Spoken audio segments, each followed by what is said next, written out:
Hello and welcome back to my channel. My name is Denny. If you're brand new, thank you for stopping in. If you're an oldie but goodie, welcome back.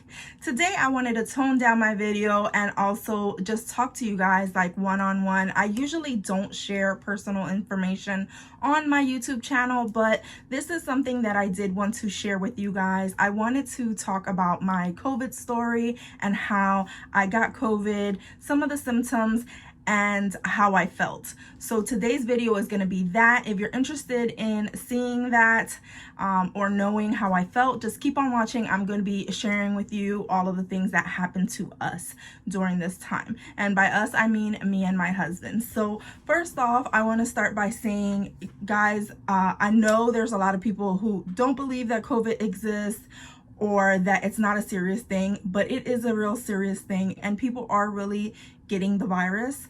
So I just wanted to share this with you guys for those people who don't believe or are doubting.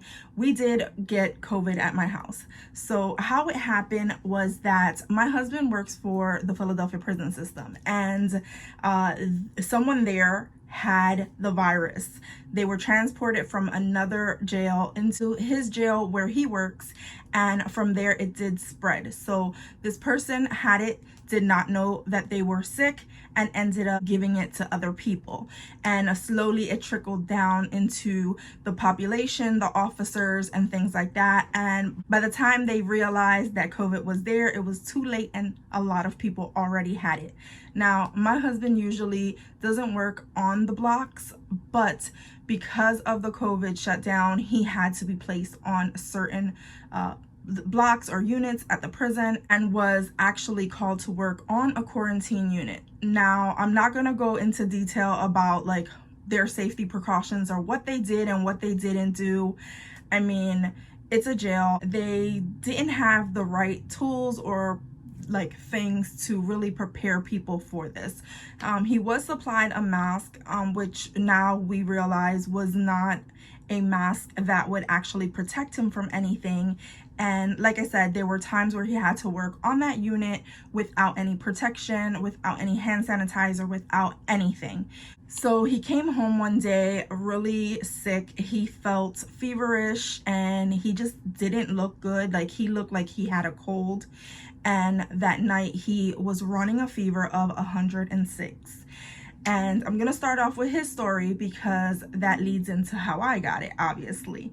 So I did get it from him, but he had a fever of 106, and that fever then, you know, I gave him Tylenol and brought down his fever and just the things that they were telling us to do.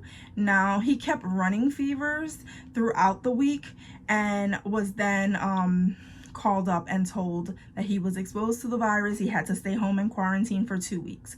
Around the same time, my mom usually stays with me. She was staying with us and she also started to feel really sick. Now, his symptoms were that he had fevers, he had a really upset stomach. Everything that he ate, he vomited. He could not taste food. Water tasted funny, and everything was just coming up. Now, my mom also felt really sick and she had a lot of coughing. She also had like headaches, fevers, chills, and her taste buds were also affected. But she didn't have any upset stomachs where she was throwing up or having diarrhea or anything like that. So her symptoms were a lot different, but she was coughing a lot more than he was. So I was the only one that was well at that time, so I was taking care of both of them and I was in close contact to them. They're my family members. I'm gonna obviously be around them. I'm gonna obviously help them out. I wasn't worried about like, oh, I have to wear a mask, I have to protect myself, I have to do this, that, or the other. You know, in those situations, you just go ahead and help the person. So about 2 weeks, well, 1.5 weeks pass and my husband started to get better. My mom actually started to get worse. Around that time, my mom was hospitalized and then I got really sick. So how I got it obviously from being exposed to them. Either my mom or my husband or whatever was touched, or mail, God knows. I mean, I was cleaning the house. I was taking care of making sure that nothing was contaminated. How well can you really clean and make sure that the virus isn't there? Anyway, so I woke up one day with a swollen eye. It was my left eye. It was red on the inside, and it kind of felt like I had pink eye. And then I also was sneezing, and like I had really watery eyes. So I said, I feel like I have allergies. I haven't been outside. I was quarantined the whole time, but for some reason I felt like I had allergies. Like I just didn't feel good, and I felt like this dryness in my throat, but I couldn't tell what it was. So I ended up telling my husband, could we just go over to Target and pick up some allergy medicine so that I can take it, because I just don't feel good. That day I ended up taking the allergy medicine, and then later that night I ended up running a fever. Now my fever I think was around 103 for that first night, and then I just took the Tylenol. I was sweating, I had chills, I was not feeling good. The following day I started to get the upset stomach. I did have diarrhea really bad. Anything that I ate I could not taste. I couldn't smell anything, and I had this weird smell in the back of my nose where all I could smell was like this thick smell, like if you fried something in grease and that grease got like old and like was just sitting there. It felt like that's the smell that I had in the back of my nostrils. Everything smelled like that, and I couldn't smell anything that smelled nice. The following day I started to get a little cough, and I was just coughing here and there, but it wasn't something like I was just completely coughing a whole lot. The following night I ran another fever again, and I started to have those chills. And at this point I wasn't eating because everything that I ate was either coming up or going out, and it did not feel really good. So that day passed, and then the following day I felt really bad. I'm like, you know, I know I have it. I obviously have the virus. I'm just going to, you know, go through the motions. I'll take my Tylenol, I'll do the tea, I'll make sure that I am getting liquids into my body. But that night I was coughing really, really bad, and the cough kept getting stronger and stronger. So I was trying to lay down, and every time I laid down I could not breathe. I felt like it felt like asthma, and I have asthma, so I know what that feels like, but it felt like stronger than that. Like it was like if they were completely like you were breathing but no air was going in. It was like if you were choking but on like not like wet air, but like dry air. I don't know if that makes sense to anyone, but it just felt really bad, and I kept coughing and I couldn't really get myself to sleep. And at one point I took my pump, it didn't do anything, and I was like, I really can't breathe. I feel like I'm dying and I need to go to the hospital. It was like 1 o'clock in the morning when I told my husband, look, I really feel bad, I need to go to the hospital. So he ended up driving me to the hospital, and as soon as I got there, they took my temperature, they asked me what I had, I told them that I couldn't breathe. They immediately took me into the emergency room and put me in a room, and they knew the process. They knew from what the symptoms were that I had COVID, so they ended up just treating me. They took me right on in, and they gave me some inhaler pumps to try out. They ended up putting antibiotics through an IV and some other medications, but I was so out of it and I could not breathe that I was just like, whatever it is, just do it. They drew my blood, and it was not a normal red. It ended up looking really dark, kind of like blackish deep purple, and it was just not a normal looking type of blood. So I was talking to one of the, I don't know if it was a nurse or a doctor or someone who was drawing my blood, and he was like, you know, I can't tell you for sure if you have it, but from what I'm seeing, and most people who their blood looks like this is one of the indications that you do have the virus. But we have to run our tests, and we have to make sure. We can't just tell you and speculate.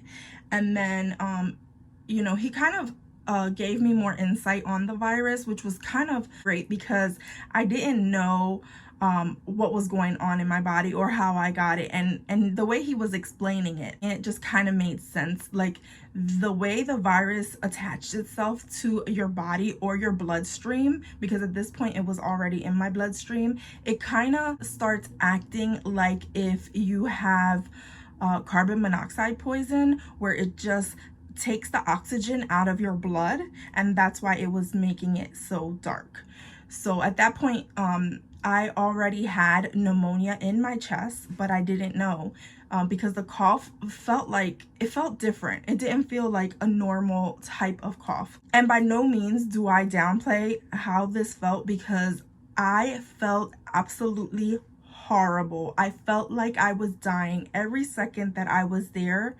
My body felt like it was shutting down and I was not going to be able to make it. So if you have the virus, you know what I mean. Like, you're fighting for your life. You're fighting to breathe. You're fighting with everything in your body, and your body either will start trying to kill it off or it'll take over your body. So there's like, those are the only solutions there. Like, one, your body's going to start fighting, or two, you're going to end up being overtaken by the virus and you can potentially die. So like around 4 in the morning, they ended up telling me that I was going to stay admitted into the hospital and that they were going to administrate the actual test through the nostril. And at that point, I was just going to stay inside the hospital overnight. I didn't know it was going to be overnight or how many days or whatever. So then around 7 o'clock in the morning, there was a bed available for me upstairs where they transferred me. And then I was in a room by myself with no one else, and they have the door shut. And honestly, it's a scary situation. You're by yourself. You can't have any visitors. Everyone who comes into your room is fully covered up in, you know, their little robes and clothes, and, you know, they have their gloves and they have their booties on, they have their full face covered. The only thing that you're seeing are their eyes at this point. So you don't even know who is treating you and who is, you know, who they are. And it's a scary situation just to be there. And you know, but I will say the hospital, they were so kind. They were so good with me. They really like attended to everything. They were making sure that I was hydrated. They made sure if I needed anything, they were there. I didn't have to ask for anything. And like, the nurses were amazing. They honestly just went out of their way to just treat people so well. And my experience was a great experience. And I will say that because my mom didn't have such a great experience, and she was at a different hospital. But the hospital that I ended up going to, you know, they went as far as, even during the night, like, they wanted to make sure that I had a snack just in case I woke up hungry. I mean, they noticed that I wasn't eating, so that's probably why they were bringing stuff to me, like, you have to eat something. During the time that I was in the hospital, I could barely eat anything. The first night that I was there, because I had all of the IVs and all the little, I don't even know what they're called, those little sticky things that were monitoring my heart, and the finger clamp thing. You know, I'm not a medical person, so I don't know what any of these things are called. But, you know, you have all this equipment on you and you can't really sleep. And I lay on my stomach when I sleep. And because if I laid on my stomach, I could not breathe. It was so hard for me to get to sleep. I was just tired. My body felt horrible. And I still had like all the upset stomach going on. So like every half an hour I was in the bathroom, either stuff coming up or coming out. So it wasn't something where I was very comfortable. And that first night I could just remember like the pain from breathing and coughing, because when you would cough, you would have like this tightness in your chest, and it was like every cough was slowly letting in some air. It was so painful just to like lay down. At one point I just stood there and I was just you know, praying, and I was just like, Lord, like, please, like, I don't feel well. I want to feel well. I want to feel like normal. And I just, like, in my whatever trance or however I was, because I felt like a zombie, I ended up just taking my phone, putting on some worship music, and I just was listening to it and crying. And I was just, at that point I was like, Lord, like, if you want to take me, because I don't know how to fight this. I don't know how to wake up from this. Like, I know that they're giving me medicine and I don't know if it's working or if it's not working, but at that point I was just like, whatever you want to do, I'm ready for it. And like, I was just crying and just into myself. And then I ended up turning off the music. And then I just laid there, and the nurse came in and she said, "Are you gonna fall asleep tonight?" Because I wasn't sleeping. And I told her I couldn't fall asleep, that I couldn't like lay down. And she's like, "You just lay down how you normally would. Just try your best." So I ended up turning my body around, and I didn't care if I was pinching my arm where the darn IV was at, and I just like laid myself to the side so that I could finally fall asleep. And I think I fell asleep for like 2 hours, and it felt like the best nap that I've ever had. And I felt like, okay, I can do this. The following day I felt bad, but not as bad as that night. And you know, they just kept on, I would get a chest x-ray every day. I would get a an inhaler that they would do. I forgot the name of it. And then they would give me my medication. They would draw my blood every single day. They would end up, you know, testing me. And then they ended up doing the COVID test with the, whatever, that little Q-tip straw thing that goes in the back of your nose. They administered it in both nostrils, and that test came out positive. So that's how I know for a fact that I had COVID. By the third day, I started to feel some relief, but my temperature was still fluctuating. Like, every night I had fevers. Like, it was like a burning in my body where I couldn't get cool. I had the window wide open at one point, and it was cold, but I was hot. Like, you would touch me and I felt like I was burning up from the inside. My body felt like it was just so hot, like hot.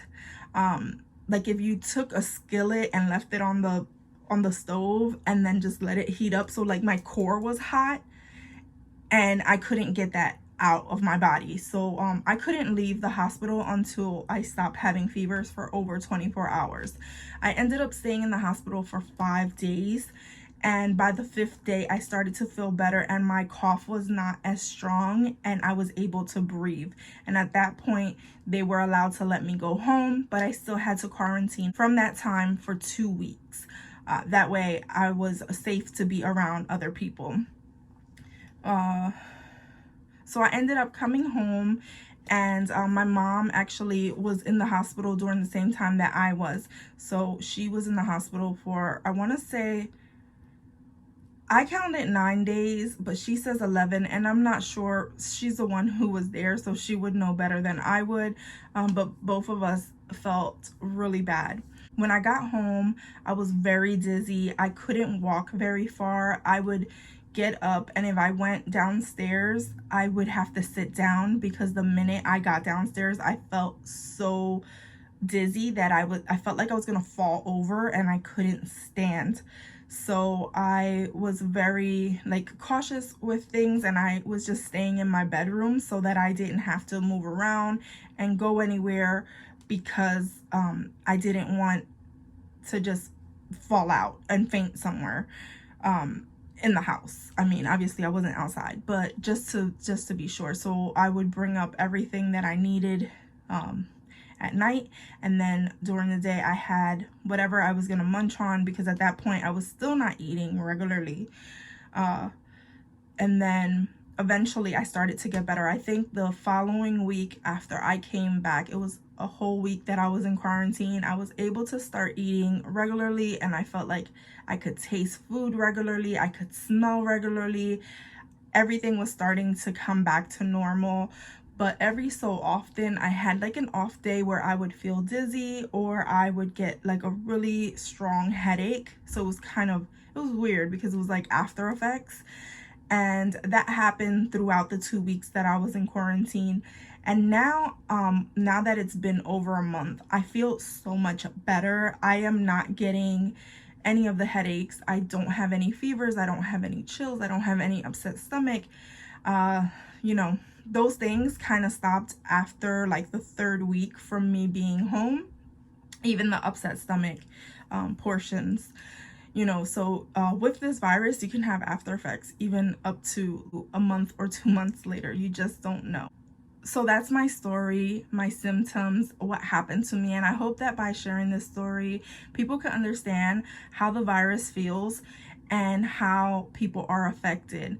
And just to be cautious, because you just never know. The way it was explained to me, COVID is like if someone took a jar of glitter, threw it in the air, and told someone to sweep it up. So obviously there's going to be some particles left over, some glitter left over, and you know, in a few weeks you're going to see, you know, a glitter piece here or there. If you've ever used glitter, you know exactly what I'm talking about. Well, that's what the virus does in the air.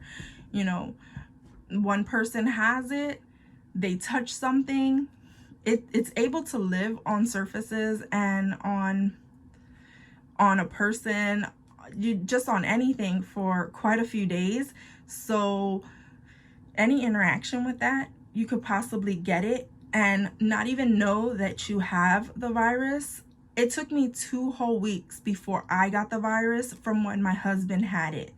And I honestly thought that I was not going to get it because the whole time I was around him and I didn't get sick. I felt normal. I felt like nothing was happening, but I ended up having it after he finished. So when he started getting well, that's when I ended up getting it. So you could really interact and get it and not even know anything to 2 weeks later, and then have everything, and then been around so many people and expose other people to the virus. It's a serious thing. I just tell you, take precaution, wear your mask, even if it feels like it's suffocating you, even if you can't breathe with it, even if you don't like it over your nose, go ahead and cover your nose and your mouth with your mask. Go ahead and always have hand sanitizer available when you're outside, but when you're home, wash your hands. Wash your whole body, but I'm saying wash your hands to make sure that you're not transferring it from place to place. If you're able to get your hands on some Lysol or some cleaning supplies, when you do get mail or things that come from outside, I would say go ahead and spray those things down. If you go outside and you are walking around, make sure like you take those shoes and you sanitize the bottom of your shoes. Don't walk in the house with them because you could just be bringing in the virus on your shoes. So I would say just take those precautions. If you work in an environment where you're touching a lot of things, make sure you take off your clothes every single day, put them in the wash so that, you know, whatever's on them could get killed. Those are simple things that we are doing to make sure that we don't spread the virus or have it again. I mean, there's only a 2% chance that people can reinfect themselves, but you never know. And now I take it more serious than ever. I have compromised health, so I cannot put myself at risk. And I just say the same thing to you guys. I hope that you enjoyed seeing this video. I know it's a little different than what I normally do. If you did, please give it a thumbs up, share it with people so that they know, and also make sure you subscribe to the channel, become a member of my GonzFam, and as always, from my house to yours, stay safe.